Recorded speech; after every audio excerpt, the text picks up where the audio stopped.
ሰላም ቻናላችን ተከታታዮች እንኳን ወደዚህ አዲስና አስደሳች ቪዲዮ በሰላም መጣችሁ። በየቀኑ ፌስቡክ በመጠቀም ስንት ሰዓት እናሳልፋለን? ቪዲዮዎችን በማየት ሊሆን ይችላል፣ ፎቶዎችን ላይክ በማድረግ ኮሜንት በመጻፍ የምናሳልፈውን ጊዜ ወደ ገንዘብ ብንቀይረውስ?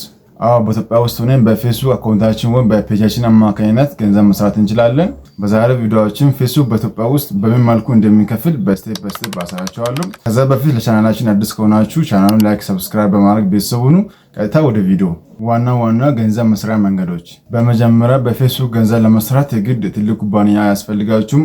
በእጃችሁ ባለ ስልክ ብቻ በመጠቀም ገንዘብ መስራት ትችላላችሁ። ውድ ካሜራ ሊሆን ይችላል፣ አያስፈልጋችሁም። በእጃችሁ ባለው ስልክ ብቻ በመጠቀም ብዙ ገንዘብ መስራት ትችላላችሁ።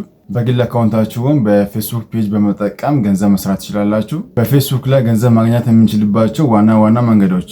የመጀመሪያው ገንዘብ የምናገኝበት መንገድ ፌስቡክ ኢንስትሪም አድስ። በቪዲዮዎች ላይ የሚመጡ ማስታወቂያዎች ላይ ገንዘብ መስራት እንችላለን። ረጅም ቪዲዮዎችን ስትለቁ በፌስቡክ ማስታወቂያ ያስገባችኋል። ለእይታ ቪውስ ክፍያ ታገኛላችሁ። ሁለተኛው መንገድ ፌስቡክ ሪልስ እና ቦነስ ፕሮግራም። አጭር ቪዲዮዎችን በመልቀቅ ቢያንስ 30 ሰከንድ ያሉትን ቪዲዮዎችን በመልቀቅ በፌስቡክ ቦነስ እና በማስታወቂያዎች ገንዘብ መስራት ትችላላችሁ።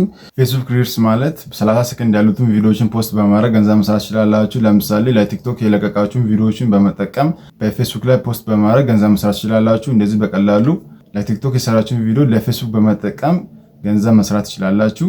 ሶስተኛ ገንዘብ የምናገኝበት መንገድ በፌስቡክ ስታርስ። ተከታዮቻችሁ ለምትለቁት ቪዲዮ አድናቆታቸው በስታርስ ሲገልጹ ወደ እውነተኛ ገንዘብ ይቀየራል። በኢትዮጵያ ውስጥ ያሉ ድርጅቶችን ምርት በማስተዋወቅ ወይም የአፊሊቲ ሊንኮችን በመጠቀም የምንሰራበት መንገድ ነው። በኢትዮጵያ ውስጥ ያሉ ተፎካካሪ ሁኔታዎችና መፍትሄዎቹ። አሁን ወደ ትልቁ ጥያቄ እንገባለን። እሺ ኢትዮጵያ ውስጥ ሆነን እንዴት ሞኔታይዝ እናደርጋለን የሚለው ዋናው ጥያቄ ነው። እንደምናውቀው ፌስቡክ ዳይሬክት ሞኔታይዜሽን በኢትዮጵያ ውስጥ ሙሉ በሙሉ አልተከፈተም። ነገር ግን ይህ እንዳያቆማችሁ ዋና መፍትሄዎቹ አሉ። ለምሳሌ ቲክቶክ እንዳየን ከሆነ ቲክቶክ በኢትዮጵያ ውስጥ አይከፍልም፣ ግን ሌላ መፍትሄዎች አሉ። ቪፒኤን በመጠቀም ውጭ ሀገር አካውንት መክፈት እንችላለን። እንደዛውም ፌስቡክ ራሱን የቻለ መፍትሄዎች አሉ። በኢትዮጵያ ውስጥ ሆነ እንዴት መስራት እንደምንችል መፍትሄዎች አሉ። መፍትሄዎቹን እናያለን። የመጀመሪያው መፍትሄ ዳይሬክት ሞኔታይዜሽን። በውጭ ሀገር ሞኔታይዜሽን በተፈቀደበት ሀገር የሚኖር ዘመድ ወይም ወዳጅ ካላችሁ የእነርሱን አካውንት ወይም ዝርዝር በመጠቀም ፔጅ ወይም ፕሮፋይል አድሚን በማድረግ እና የባንክ ዲቴል በማገናኘት ገንዘብ መስራት ትችላላችሁ። ሁለተኛው መፍትሄ ሎካል ስፖንሰርሺፕ እና የሀገር ውስጥ ማስታወቂያ። ጥሩ ተከታይ ካላችሁ የኢትዮጵያ ቴሌኮም፣ የባንክ፣ የጨርቃጨርቅ ወይም የቴክኖሎጂ ድርጅቶችን በማስተዋወቅ በቀጥታ በብር በኢትዮጵያ ባንክ ክፍያ ማግኘት ትችላላችሁ።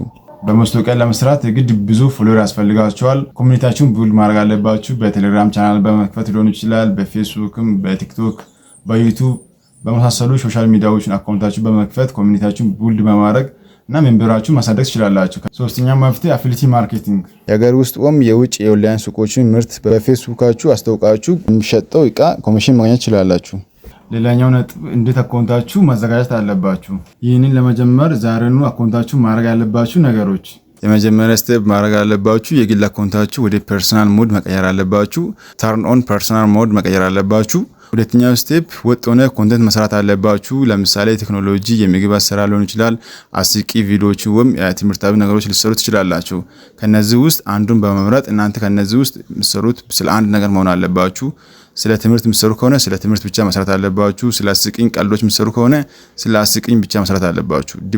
ድብልቅ ማድረግ አለባችሁም። የምትሰሩት ቪዲዮ ስለ አንድ ነገር ብቻ ፎከስ ማድረግ አለባችሁ። ሶስተኛው ስቴፕ የፌስቡክ ህጎችን ወይም ኮሚኒቲ ጋይድላይን አክብራችሁ ስሩ። የሰው ቪዲዮ ወይም ሙዚቃ መጠቀም የለባችሁም። የራሳችሁ የሆነ ብቻ መስራት አለባችሁ። ኮፒራይትን በማድረግ አካውንታችሁ ባን ሊያደርግ ስለሚችል። አራተኛው ስቴፕ ተከታዮቻችሁን ለማሳደግ በየቀኑ በየሳምንቱ የተወሰኑ ቀናት ሳታቋርጡ ቪዲዮዎችን ልቀቁ። ፌስቡክ ጊዜ ማሳለፊያ ሳይሆን በፌስቡክ የሰውን ቪዲዮ እያያችሁ ኮሜንት እየጻፋችሁ ቪዲዮ እያያችሁ ጊዜ የሚታቃጥሉበት ጊዜ የለም። አሁንም ገንዘብ መስራት ትችላላችሁ። አሁን ባልኩት መንገድ ገንዘብ መስራት እንችላለን። አሁንም መጀመር አለባችሁ። ምንም የሚከብድ ነገር የለም። አሁንም መጀመር አለባችሁ። ትልቅ የገቢ ምንጭ ሊሆን ይችላል። ዋናው ነገር ዛሬ መጀመር አለባችሁ። ቪዲዮ ከተመቻችሁ ላይክ ማድረጋችሁ እንዳትረሱ። ሀሳብ ጥያቄ ካላችሁ ኮሜንት ላይ አስቀምጡልኝ። ይመቻችሁ።